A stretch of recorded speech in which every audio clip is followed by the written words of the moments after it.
How can Kamma itself create the effect without God to implement it? So not knowing the real meaning of Kamma, no one can understand the answer to this question. Therefore you must have a clear understanding about this word, Kamma or karma, by the word. Kamma means action, any kind of action. But religion does not talk or never accommodate all those actions under this category of karma.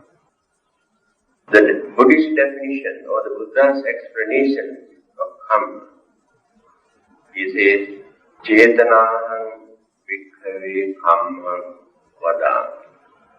Man's Cetana create karma. Now what is Cetana?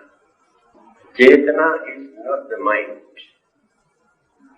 Usually we say mind creates karma.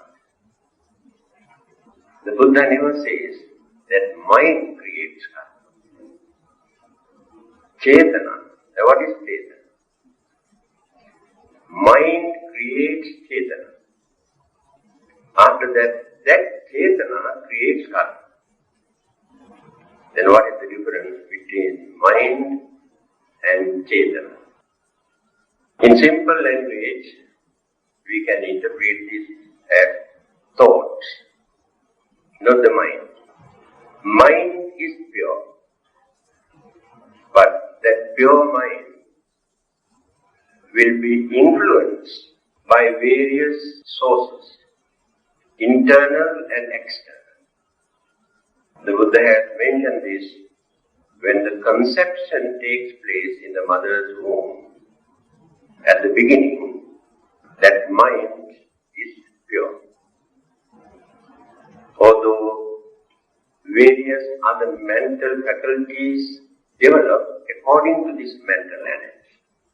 Then, when the mind and the body both start to develop, after developing the senses, then that mind takes various objects from outside. And those objects pollute the purity of the mind. When I say the objects pollute the purity of the mind, good things also pollute the mind. Bad things also pollute the mind. Some people cannot understand this. A simple example I have given you on many occasions. When you take 3 glasses of water,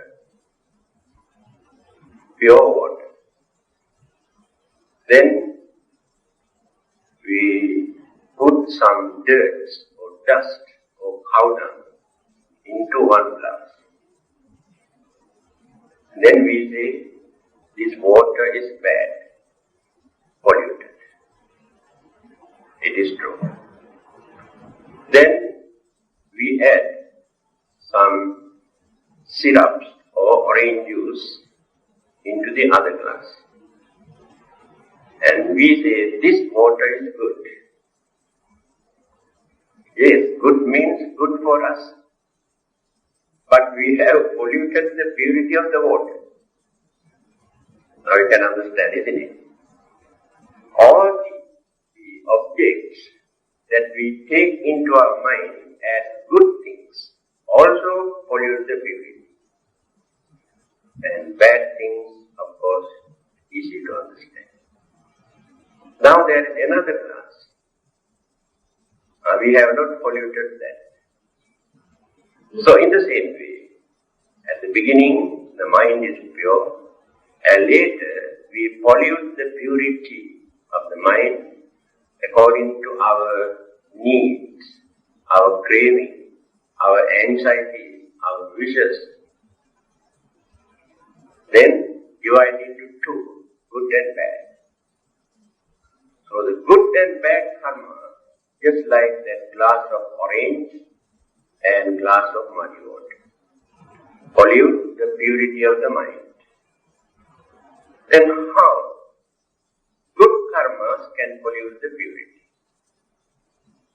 What is the definitions of good karmas? Now we perform a lot of meritorious deeds, good deeds. At the same time, we also aspire, create some wishes, hope that we want to gain something through the influence of this merit, to enjoy our life. Take for instance, to be born in a very rich family by the grace of this merit.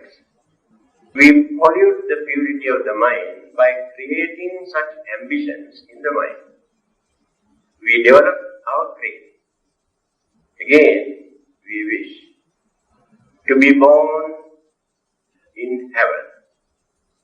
Of course, the definitions of this word, heaven and paradise, differ according to different religions. So what is the idea? To experience pleasure, the normal way of there is ambition, there is craving.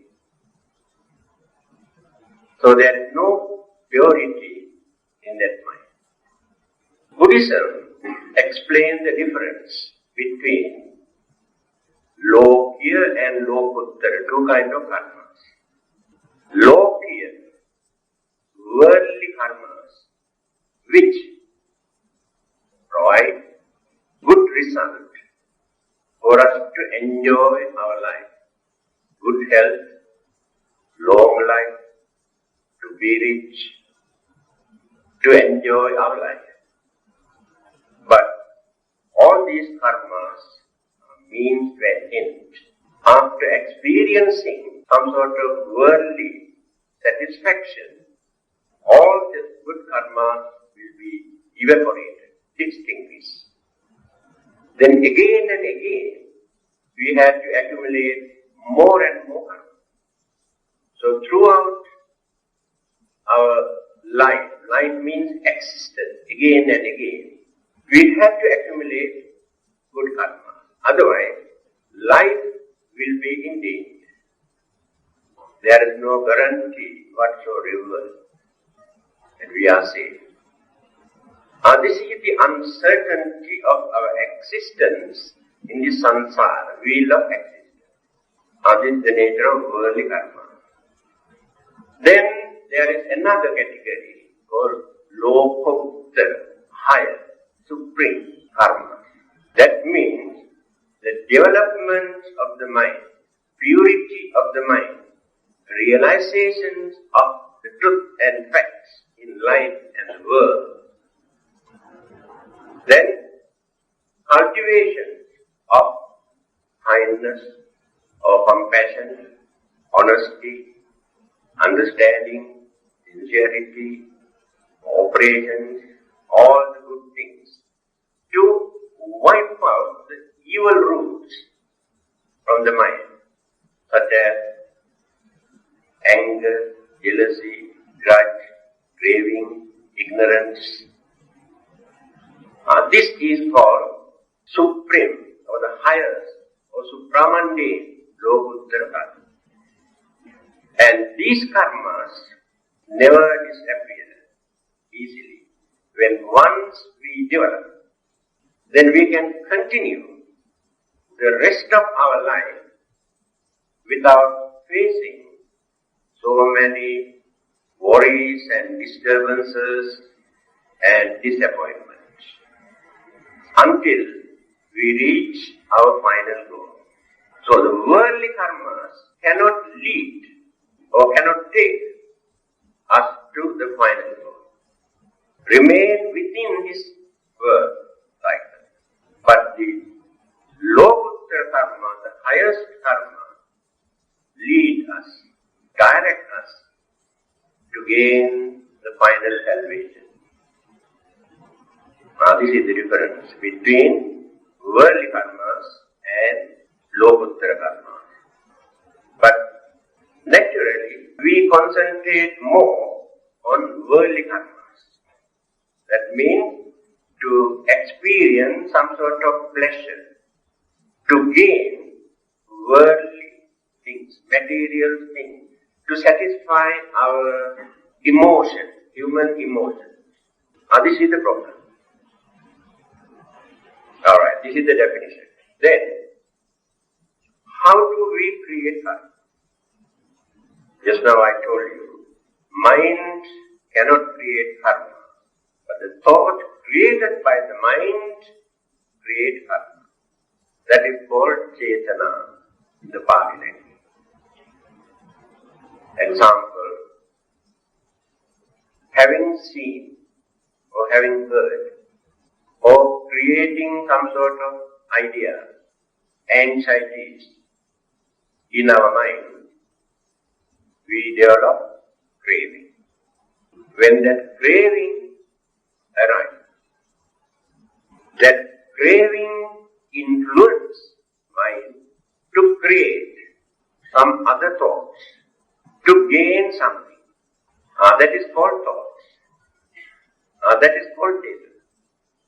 Now see the difference between mind and thoughts. Then we do something, we say something. If not, we create some sort of evil thoughts in our mind because of that influence. Then we create karma. They are bad karma. Because of this thought, we develop hatred or anger or jealousy. Then we have created bad karma. Because of that thought, we utter vulgar, dirty, wicked words to hurt others' feelings. Then through our words, we create bad karma. Then we do something, either to disturb others, or to kill others, or to rob others, or to bluff others. Then create bad karma. So the mind must be there. Without any connection with our mind, we cannot create either good karma or bad karma. So mere action cannot create either good karma or bad karma if the thought is not there. That is why we cannot create such karmas unintentionally. Our intention must be there. That means the mind must create the thought to do something. That is called intention. Accidentally, we do a lot of bad things or good things also. But we have not created such thoughts in our mind that we want to do this. Now, such karma also never accommodate into this category. And this clarification was given by the Buddha because all the other existing religions at that time in India never given this interpretation. They thought any kind of action, whether intentionally or unintentionally, that we commit, put into action, create karma. So the Buddha has pointed out the difference between these two.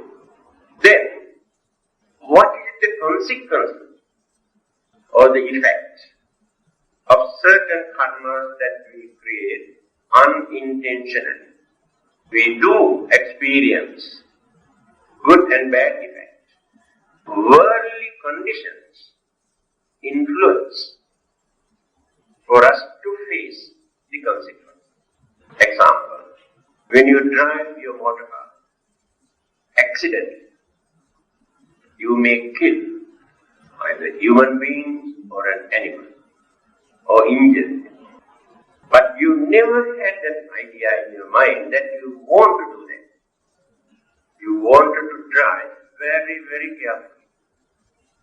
Even then you could not escape. assume that because of your driving, another man had to die. So you are responsible for the death. Yes, you are responsible. But that action or that karma, we cannot accommodate into this category because your thoughts were not there to do that.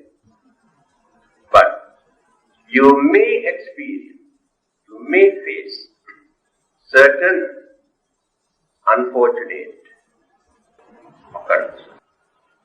Others may come and beat you, if not burn your motor car.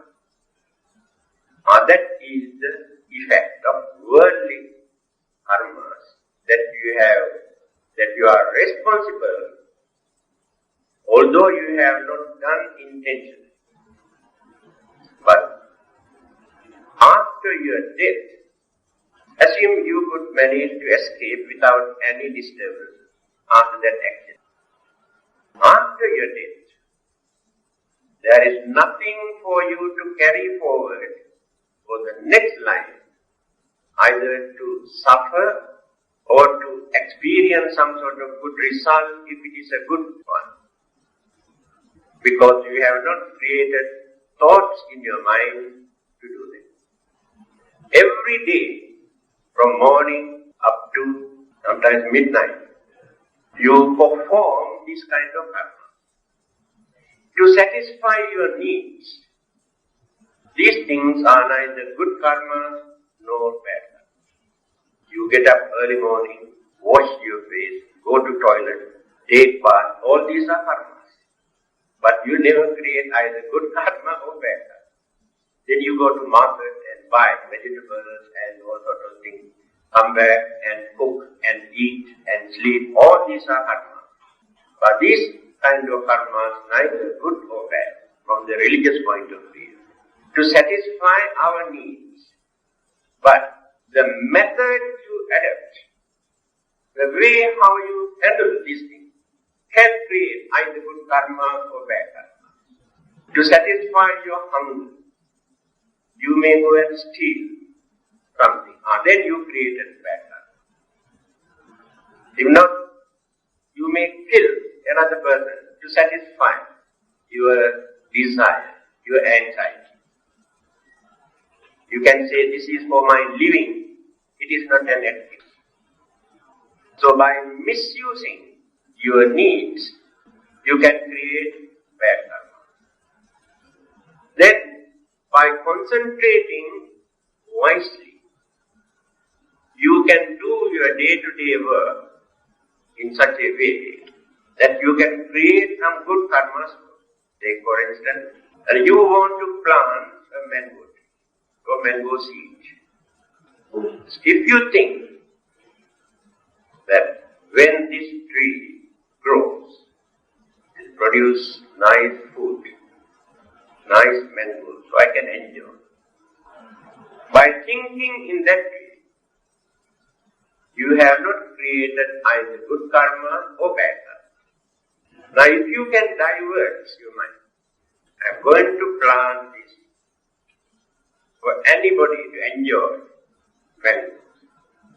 That intention creates good karma. Because you reduce selfishness, not only for you.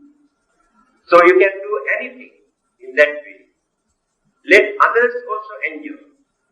I remember a simple example given by a German Buddhist scholar, Dr. Paul Dahlke, in his book, Buddhism and Science. He says, so when you want to keep a cup of honey without any power to close it properly, what we do, we take another source and pour some water and keep this cup there, so that ants cannot go there. To protect my honey, I do that. That is the only idea. Another person may think, if I protect this honey in this way, poor ants never get into trouble, so that I can save their life. same action, two way of thinking. So simple. So it depends on our way of thinking, how we create good karma and bad karma. Then, in our mind, there are three main roots of evils: ignorance, craving or selfishness, or hatred. These are the main roots of all the other evil thoughts which appear through the influence of one of them. After learning religion, philosophy, cultivating our mind, what we do? We suppress, we control, and keep them under control without allowing them to influence us. Our selfishness, our anger or hatred, and ignorance. But don't think that we have completely eradicated those evil roots. The roots, the seeds, still remain in the mind. That is why even a man who is regarded as very religious, very holy man, well-educated man, or a great philosopher, or psychologist, very cultured man, you can see, under the influence of one of these, how that person changed his attitude, his behavior. He may lose his temper, and he can become very violent and aggressive. He can become crazy when the mind is influenced or intoxicated, when the temptation is aroused, and the hidden ignorance regarding certain aspects, certain issues, can completely blindfold that person. That is the danger. That means, although we are good, regarded as religious people, still we are not perfect. So we cannot use that word perfect. Perfection can take place only after eradication of those evil roots. That is called sainthood. So religion is trying to uproot, to eradicate these three. Otherwise, still man is unreliable because of this. Just like a sleeping cobra. Our anger is just like sleeping cobra. Now we have no anger in our mind. But do you think that we have no anger in our mind? Anger is sleeping. But within 1 minute, we can arouse, agitate this anger, circumstances. But a person who has eradicated this from his mind, completely free from all those external influences. You can go and insult and accuse and abuse and beat and kill. But they never create anger or jealousy or ill will, because they cannot do that. No more anger in their mind to develop it. That is why we respect them, we bow down, we worship them, because of that highest achievement, development. Then, when these three roots are no more in the mind, those people never create either good karma or bad karma. This is another big problem for you. Easy for you to understand why they do not create bad karma, because they cannot do. Now what is the difficulty for them to create good karma? Just now I told you. The nature of good karma is to produce good effect for us to experience worldly pleasure. But those who have reached the highest, the peak of their life, are not crazy. Such anxieties or aspirations, ambitions are no more in their mind. Therefore, they do not create worldly good karmas. Although they do a lot of good work. Then what about the others? Higher, supramante, supreme, good karma. They have reached the final goal. There is nothing and there is nobody for them to pave the way, to direct, to guide, to reach the final goal. Therefore, they do not accumulate such karmas because they are useless. For us, such good karmas are very important. Otherwise, people can mislead us, blindfold us. But our good karmas can guide us to avoid such evil forces. I think now you can understand. Now Buddha or the Arahants never create either good karma or bad karma. But throughout their life, they dedicate their whole life to do good things. But their action cannot create karmas in their mind. Because without some sort of ambition, no one creates karma. So they are free. Now what about our case? Since we have those three evil roots in our mind, we are subject to create either good karma or bad karmas, natural bad karmas. Religious principles or the precepts or practices are important for us to understand this and to avoid. So the meaning of precept or seal or discipline is this. When you observe certain precepts, we determine not to commit certain evil deeds. Then we discipline our mind. That is called seal. Again, we determine to do a lot of good deeds by taming and training our mind not to do evil deeds. But without keeping quiet, we do a lot of good deeds by radiating, extending our kindness, cooperation, harmony towards others, to relieve their fear, worries, miseries, because we create all these problems. We are in fear today because there are so many others to come and disturb us. If they also observe these precepts, there is nobody to come and disturb us. Now when we observe these precepts, we contribute a lot for the welfare and happiness of others.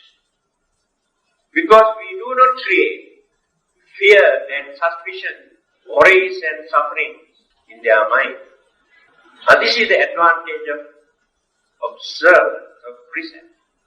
At the same time, there are many more good things for us to do.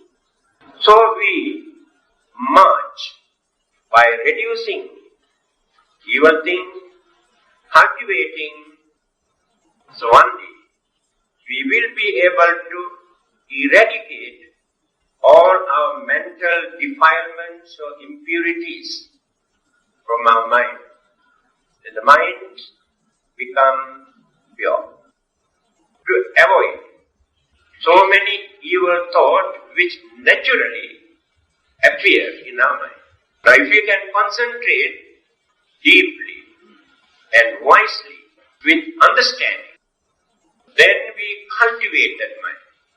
If not, you take a book, valuable book, for you to learn something, but not to entertain your emotion. When you read this book, you have to concentrate. Focus your mind directly toward the book. While reading, you can concentrate and think unbiasedly. Then you give a chance for your mind to reduce certain misconceptions, wrong ideas. that you have been keeping in your mind. So you can reduce so many weaknesses by cultivating your mind in that way. But when you go and enjoy in a cinema hall or a nightclub or somewhere else where you can entertain your emotion, you create some sort of excitement in your mind. And that excitement influence, arouse so many hidden human weaknesses that you have been keeping under control. After that, you won't be able to control it. That is why so many immoral and vices are very common in our society today. We have organized many things just to entertain our human emotion, disregarding the consequences or the bad effects. But you can entertain your emotion.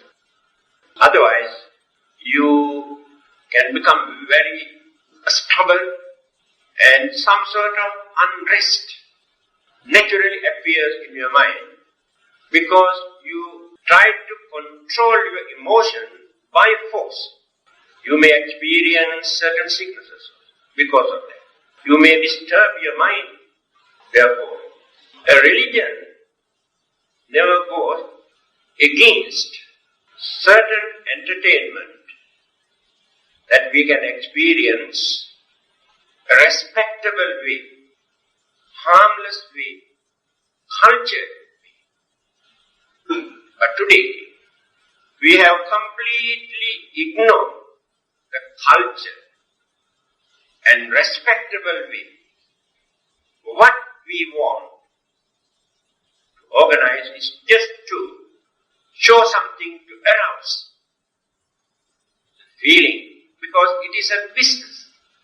They need more income by introducing this kind of thing. People have not realized this.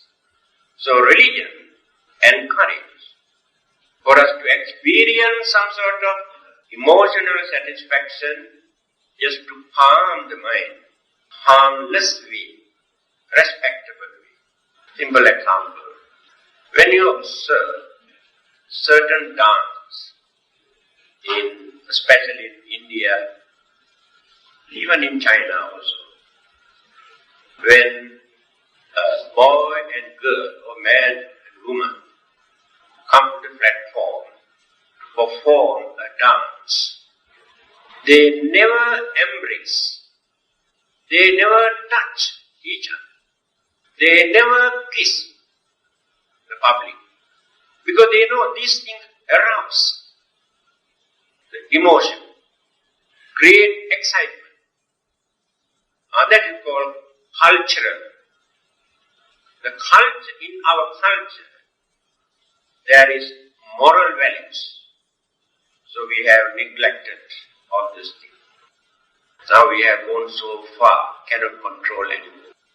So now you have realized, religion does not go against some sort of entertainments which we can perform without violating our basic religious principles and without influencing hidden animal nature in the man's mind. And such things cannot create either good karmas or bad karmas for our worldly needs.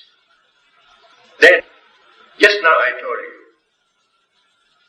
if there is no craving in our mind, it is impossible for us to create either good worldly karmas or bad karmas. Just to satisfy that craving, we do something. But we do a lot of good things by realizing the real value of our services, but not to entertain our craving or anxieties. Another example. When you practice charity or dana or gift, I think 99% when they practice, they expect something in return. Otherwise they never do that. That is not charity. That is some sort of underground barter system. Exchange. So when you come here, I give a gift. Thinking when you come next time you bring something else, more valuable thing. This is the nature of giving gift. Now, after giving as a gift, if you accept even thanks, you create disappointments in your mind, you create the purity in your mind. If not, you want for others to show some sort of gratitude. I have done so much, therefore they also must do something for me. At least come and say thank you. If you do this without expecting this thanks or gratitude, the happiness of your charity and actions and dana, you can enjoy throughout your life without creating any disappointment. Remember this.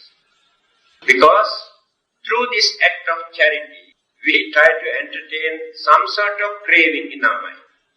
Rich people can donate few $100,000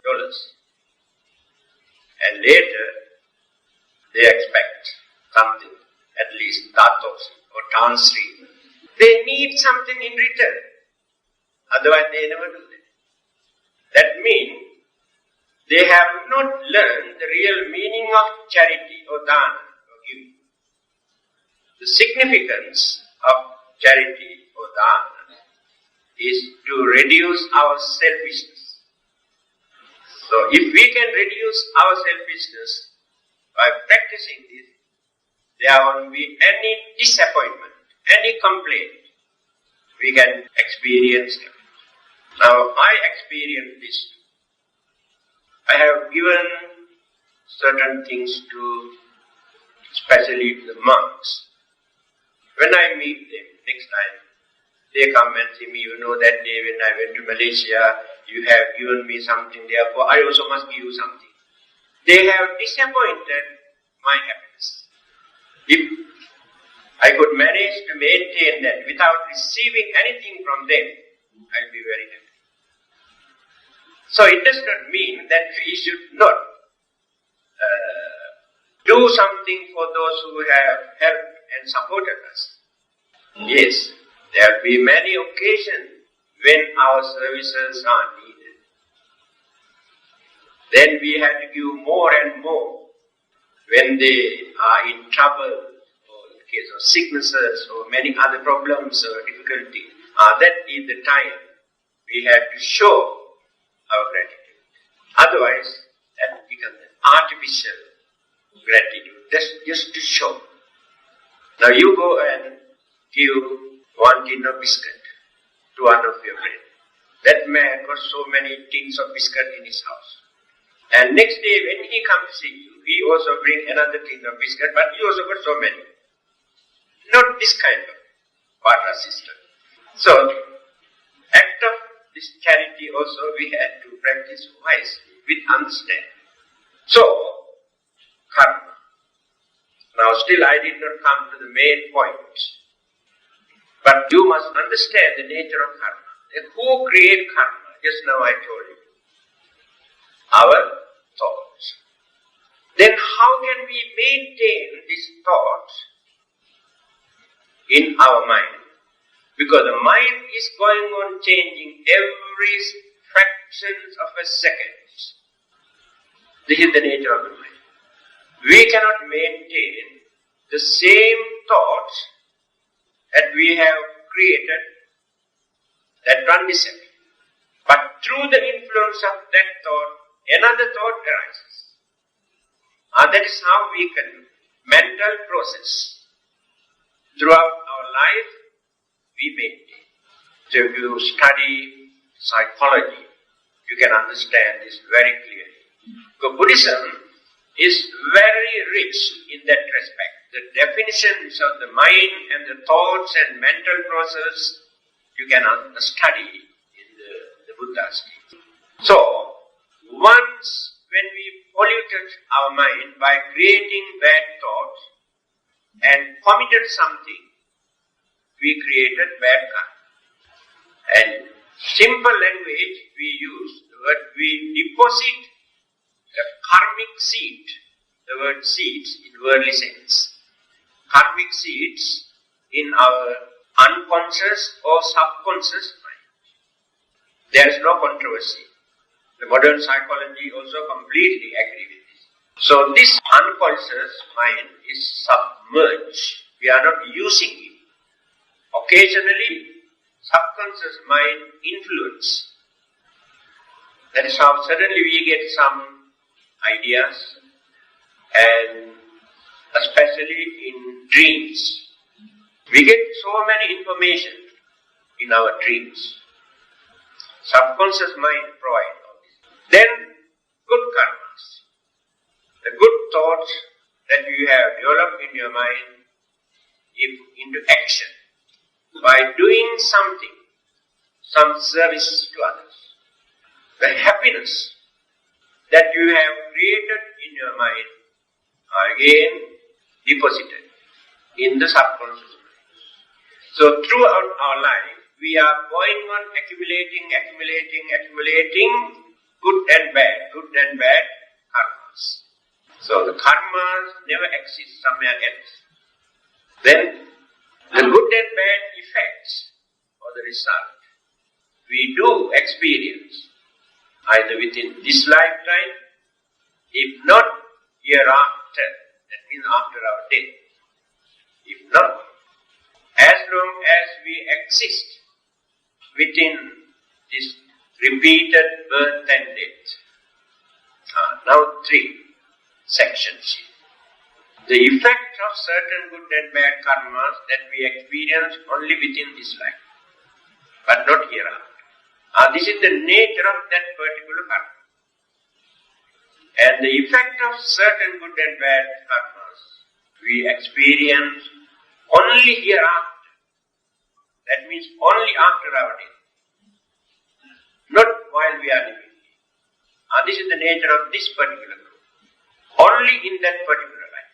Then the effect of certain good and bad karmas we experience at any time, as long as we exist within this cycle of birth and death, either as human being or any other forms of living being, until we attain our final goal. So when we attain the final goal, by eradicating evil roots and unloading all those good and bad karmas we have been accumulating throughout our life. Empty. The storehouse of consciousness. Empty. That is why, after reaching that final goal, no more anxieties or desire or craving for another existence. Because we need another existence due to one of our craving. There are 3 kinds of craving. Craving for existence, one kind of craving. Animals and every living being struggle for survival. Craving for existence. It is natural. Because of this craving for existence, we commit enormous mistakes, evil deeds, miseries. So that craving is responsible for it. Then, craving for pleasure. We want to indulge. We want to entertain our senses, our mind. Even animals also fight, bite, attack each other to satisfy their senses. Human beings are worse. Not only 5 senses. Now they have thousands of senses to entertain. The whole world, all over the world, human beings are fighting, killing because of this. Besides these 2, there is another one. We never thought that it is also a kind of craving. Craving for non-existence. What is it? When certain frustrations, disappointments, unbearable pain, unhappiness appeared in your mind. You may decide to commit suicide. That means you have no craving for existence now. But craving is behind. Because you could not gain what you want. And you could not tolerate this. Because of that you decide to commit suicide. It is craving. Another aspect. Due to your lack of understanding, if not certain other wrong conception or limited knowledge, you may think, after my death, I don't want to be born again. You develop this. I don't want to be born again. It is a wrong conception. You have created this due to certain unsatisfactoriness. And the conception also wrong. Why?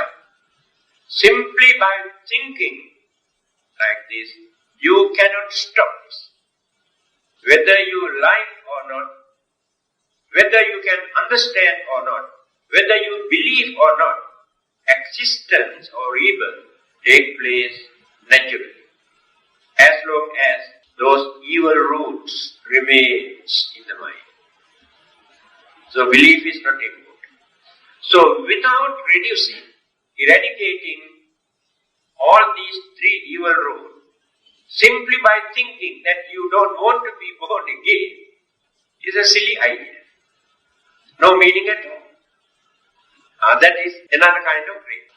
So, rebirth takes place because of one of these craving and supported by all the good and bad karmas that we have accumulated. But after reaching the final goal, no more craving there in that mind. All these three kinds of craving are completely extinguished. And we empty the storehouse of consciousness, all the karmas that we have accumulated automatically disappear. That is called final. I do not know whether you can understand or not. I think one day, if not today, you will be able to understand why the effect of certain karmas that we experience only within this lifetime, and certain other karmas only after our death, not while we are living within this lifetime, and certain other karmas at any time as long as we exist. And think very carefully, not carefully, mindfully, because this is not dangerous. Think mindfully, because you have not learned the nature of mental impulses, mental beats. At what stage, when the mental energy or the thoughts are functioning in our mind, that we have done or we have committed this particular karma. So the effect we experience according to that particular area in the mind. To understand this, you have to study the mental process, mental impulses. Then you know, yes, this is the reason. Otherwise, you create your own imagination.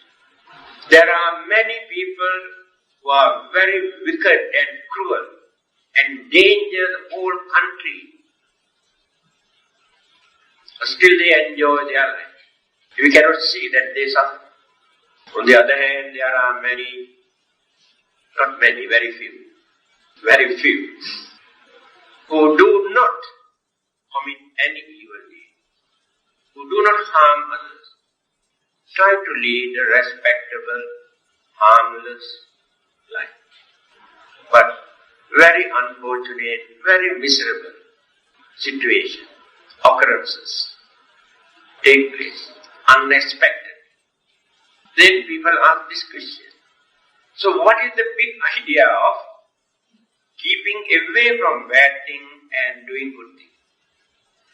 Here we can see all those who are violating whole country enjoy their life.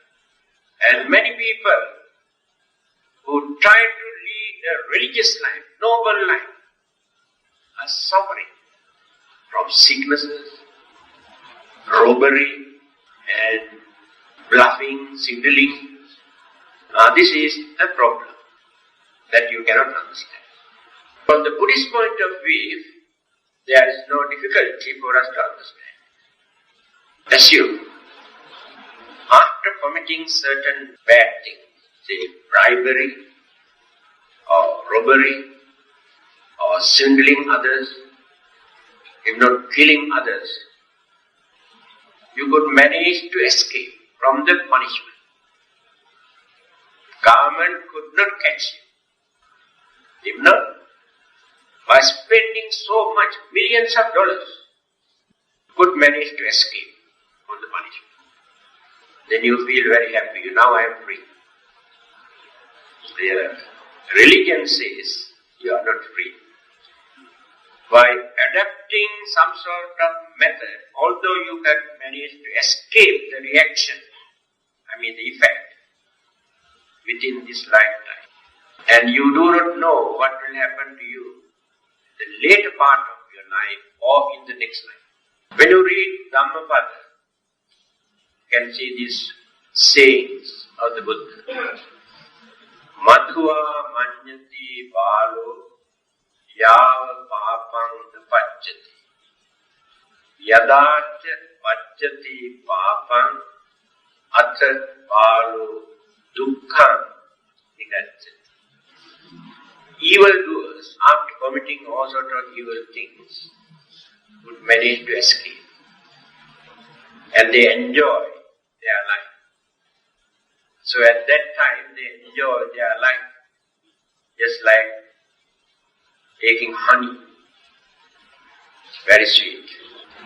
But yadacha pacchati papa. But papa, the bad karma that they have committed, may take time after ripening, when they are going to pay for what they have done. At that time they cry, they worry, they suffer. Time factor is important.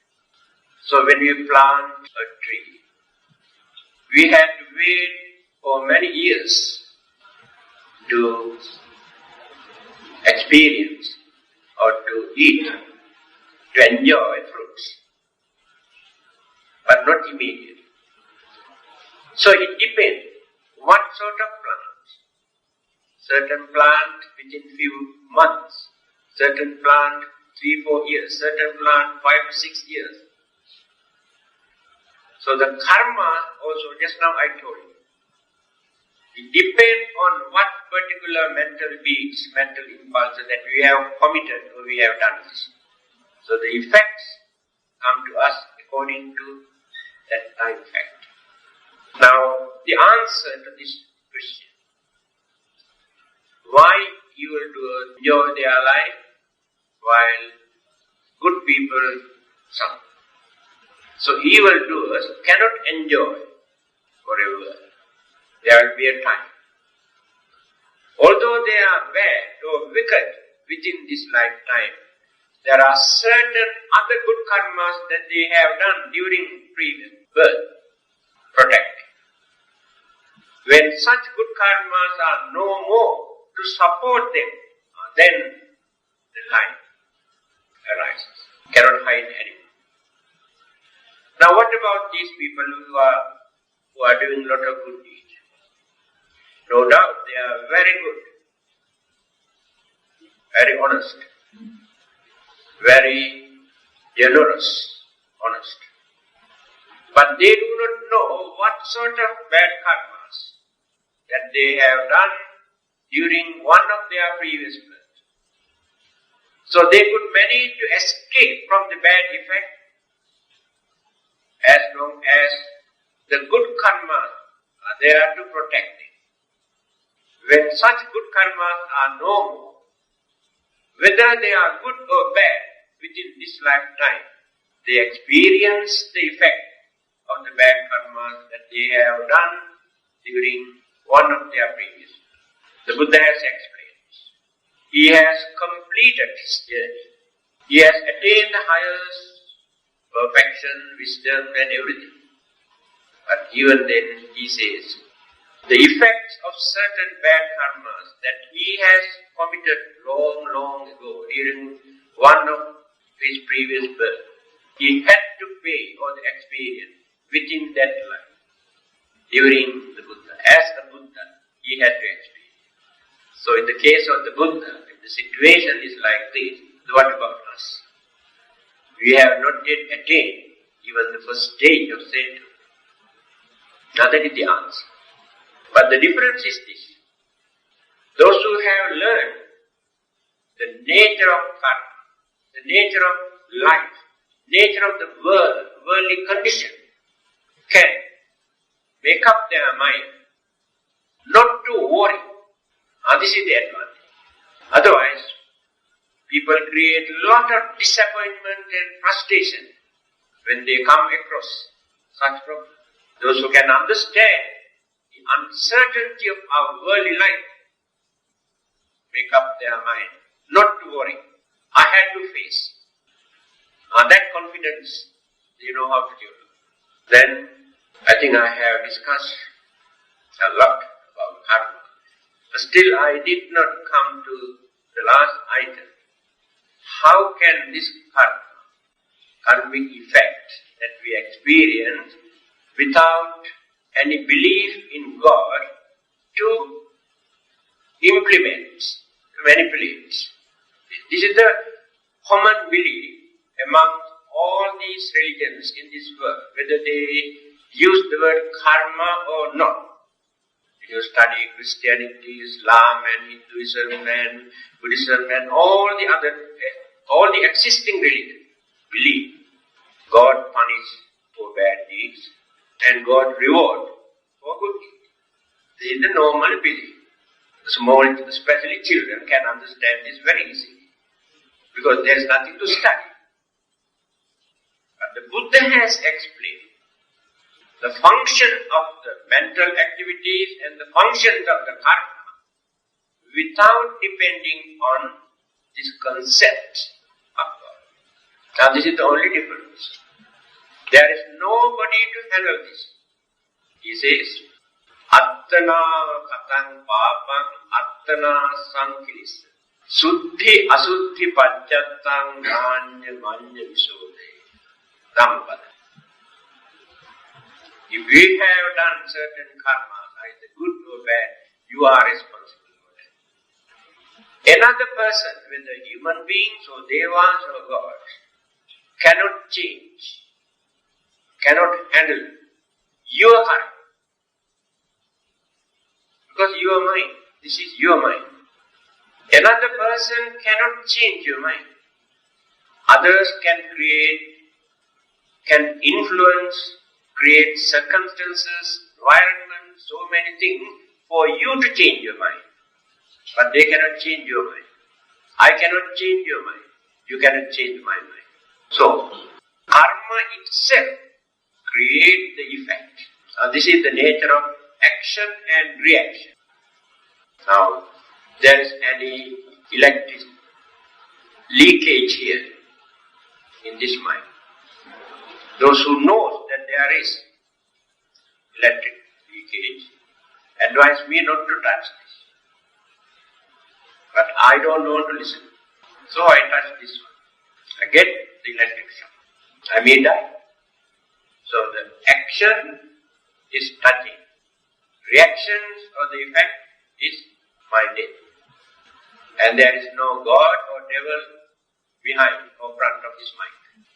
This is the nature of action and reaction. So I am responsible for it. So my duty is to understand this. If I come to know that this is dangerous, I should not touch this. That is what religion teaches us. After touching this, when I experience the bad effect, we should not go and pray to God or Buddha, asking to take away our sins. This is the way how Buddha has introduced. So you must know how to take the responsibility of your life, how to handle your life. That is why knowledge, understanding is the, that is why you are here, to know all these